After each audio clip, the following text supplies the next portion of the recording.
ગરમીની સિઝન શરૂ થતાં જ દરેક ઘરમાં અથાણાં બનવા લાગે છે.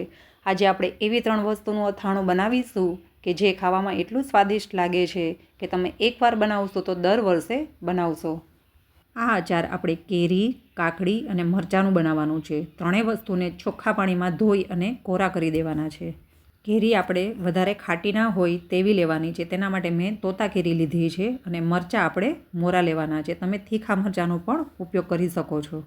આપણે અહીં બધું માપ અડધી કાકડી, અડધી કેરી અને 8થી 9 મરચાં લેવાના છે. કાકડી, કેરી અને મરચાંનું માપ તમે તમારા સ્વાદ પ્રમાણે ઓછું વધારે લઈ શકો છો. હવે બધી વસ્તુને આપણે મીડિયમ સાઇઝના પીસમાં રફલી ચોપ કરી લેવાની છે. અચાર તમને વધારે તીખું ભાવતું હોય તો તમે મોરા મરચાંની જગ્યા પર તીખા મરચાં પણ લઈ શકો છો. કાકડીને પણ સેમ એ જ રીતે આપણે મોટા મોટા પીસમાં રફલી ચોપ કરી લેવાની છે. દેશી કાકડીની જગ્યાએ આપણે અહીંયા ખીરા કાકડીનો ઉપયોગ કર્યો છે. ખીરા કાકડીના ઉપયોગથી આ અચાર એકદમ લચકદાર બનશે અને ખાવામાં પણ એકદમ સ્વાદિષ્ટ લાગે છે. આ મોટા મોટા ચોપ કરેલા કાકડી, કેરી અને મરચાંને આપણે ચોપર વડે દરદરા ચોપ કરી લેવાના છે. વારાફરતી કેરી, મરચાં અને કાકડીને આપણે એકદમ ઝીણા પણ નહીં અને વધારે મોટા પણ નહીં એવા દરદરા ચોપ કરી લેવાના છે. આ રીતે દરદરો ચોપ કરવાથી મસાલો પણ એકદમ ઓબ્ઝર્વ થઈ જશે. આ રીતે એકદમ મીડિયમ ચોપ કરવાનું છે. એકદમ ઝીણું પણ નથી કરવાનું, દરદરું ચોપ કરવાનું છે. ત્રણેય વસ્તુને આ રીતે વારાફરતી દરદરું ચોપ કરીને વઘાર માટે આપણે અચારને તૈયાર કરવાનું છે. આ રીતે તમે અચાર બનાવશો તો શાકની પણ જરૂર નહીં પડે, એટલું સરસ સ્વાદિષ્ટ આ અચાર તૈયાર થાય છે. તો આ રીતે મીડિયમ સરખું દરદરું કાકડીને પણ આપણે ચોપરથી ચોપ કરી લીધું છે. હવે આ અચારના મસાલા માટે આપણે પહેલાં મસાલાને ડ્રાય રોસ્ટ કરીશું. તેના માટે જીરું 1 ચમચી લેવાનું છે, 2 ચમચી વરિયાળી લેવાની છે, 1 ચમચી રાઈ લેવાની છે, 1 ચમચી મેથી. આ બધા જ મસાલાને આપણે ધીમા ગેસ ઉપર ડ્રાય રોસ્ટ કરવાના છે. મસાલાને આપણે સતત હલાવતા રહેવાનું છે. 1 મિનિટ થાય એટલે મસાલાનો થોડો કલર બ્રાઉન થાય ત્યાં સુધી આપણે શેકતું રહેવાનું છે. તમે જોશો કે મસાલા આપણા થોડા શેકાઈને કલર ચેન્જ થઈ ગયો છે. થોડો બ્રાઉન કલર જેવો થાય એટલે મસાલાને આપણે એક ડીશમાં ટ્રાન્સફર કરી દેવાનો છે. હવે આ મસાલો થોડીવાર ઠંડો થાય ત્યાર સુધીમાં આપણે મસાલાના વઘાર માટે એ જ કડાઈમાં આપણે 4 ચમચા તેલ મૂકીશું.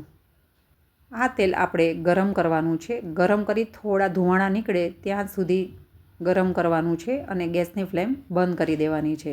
એ તેલ થોડું ઠંડુ પડે ત્યાં સુધીમાં આપણે ઠંડો થયેલો મસાલાને આપણે મિક્સરમાં દરદરો પીસી લેવાનો છે. આ મસાલાનો એકદમ પાવડર નથી બનાવવાનો, થોડો આપણે કકરો રાખવાનો છે. આ પીસેલા મસાલાની સ્મેલ પણ ખૂબ જ સરસ આવે છે. એક મોટા બાઉલમાં આપણે ચોપ કરેલા કેરી, મરચાં અને કાકડીને આપણે ટ્રાન્સફર કરી દઈશું. તમે કોઈ પણ કાચના કે સ્ટીલના વાસણમાં લઈ શકો છો. મેં અહીં કાચનું મોટું બાઉલ લીધું છે. હવે બધું જ પ્રોપર આપણે ચમચીની મદદથી મિક્સ કરી દઈશું. અચારમાં તમે જે વસ્તુ તમને વધારે ભાવતી હોય તે ઓછી વધારે લઈ શકો છો. હવે 1 ચમચી મીઠું, અડધી ચમચી હળદર અને આપણે જે શેકીને પીસીને રેડી કર્યો છે તે અચાર મસાલો 4 ચમચી આપણે અહીં લેવાનો છે.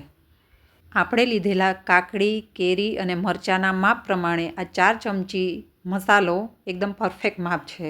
હવે તેલને ગરમ કરીને થોડું ઠંડુ પાડ્યા પછી એ તેલમાં 1 ચમચી મેથી, 2 ચમચી વરિયાળી, 2 ચમચી લાલ મરચું પાવડર અને 5 ચમચી હિંગ નાખવાની છે.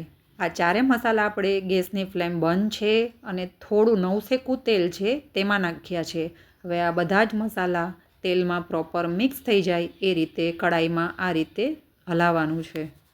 આ તેલને આપણે અચારમાં રેડી દેવાનું છે. આ અચાર ઉપર તેલનો મસાલો પડતા જ સ્મેલ એટલી સરસ આવે છે કે જોતાં જ તમને ખાવાનું મન થઈ જશે.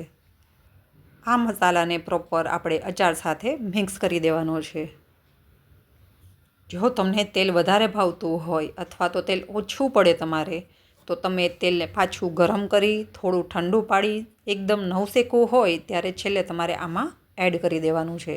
ઘણાને અચાર એકદમ તેલમાં ડૂબાડૂબ ભાવતું હોય છે, તો તે લોકો વધારે તેલનો પણ ઉપયોગ કરી શકે છે.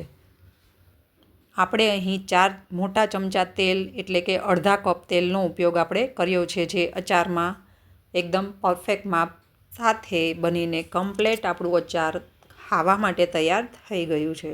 આ અચારને તમે 2 થી 3 દિવસ તડકો ખવડાવશો તો કાકડીનું પાણી બધું છૂટું પડીને બળી જશે અને 1 મહિનો સુધી સારું રહેશે. અને ફ્રીજમાં સ્ટોર કરી રાખશો એરટાઇટ કન્ટેનરમાં તો 3 મહિના સુધી અચાર આવું ને આવું તાજું રહેશે. તો ખાવા માટે તૈયાર થઈ ગયું છે આપણું કેરી કાકડીનું અચાર. તમને જ્યારે પણ શાક બનાવવાનું મન ન થાય ત્યારે આ અચાર બનાવી રાખશો તો ગેરંટી છે કે તમને શાકની પણ જરૂર નહીં પડે. રોટલી, થેપલા, પૂરી, પરોઠા સાથે આ અચાર ખૂબ જ સ્વાદિષ્ટ લાગે છે. તમે પણ આ માપથી આ અચાર ચોક્કસ બનાવજો. કેરીની સિઝન છે, તમે આસાનીથી આ અચાર બનાવી શકો છો અને 3 મહિના સુધી ફ્રીજમાં સ્ટોર કરી શકો છો. Thank you for watching.